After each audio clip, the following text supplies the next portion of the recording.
Apples. They are a staple of our state. Washington's apple production is a multi-billion-dollar industry and provides the majority of America's apples.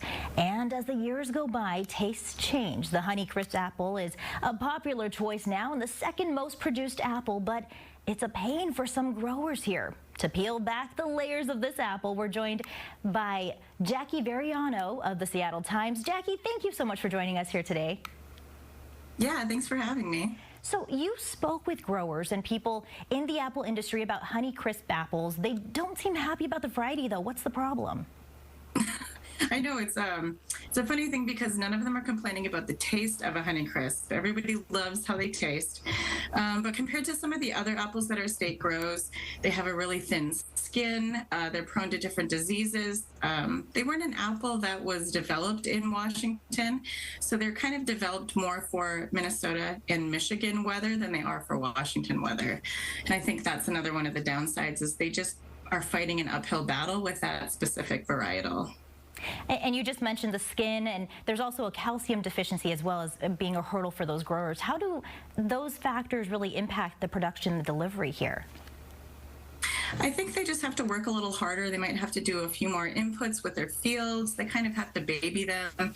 All apples for the fresh market are picked by hand, but honeycrisp especially, they have to have the stem clipped immediately so that they don't damage the skin of other apples in the same bag. And they just have to take a little bit more time with them and care when they're thinking about transporting from the field to a warehouse and then finally until it gets to us at the grocery store. Is there a quick fix to these issues? I mean, what can farmers do? I think the quickest fix is probably convince us to eat other kinds of apples, which is also a difficult thing because a lot of these farmers have put a lot of time and money into growing those trees.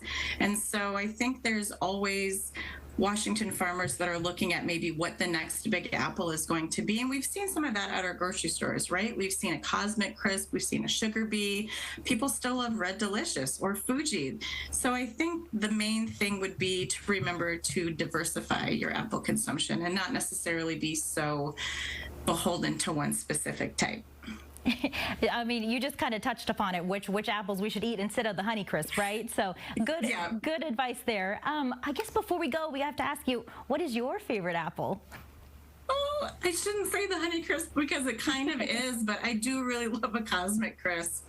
And I mean, we're in November, so I think we're probably thinking of Granny Smith a little bit more than we do any time of year because that's our favorite baking apple. There's no bad apple. Perfect. Well, Jackie, thank you so much for joining us.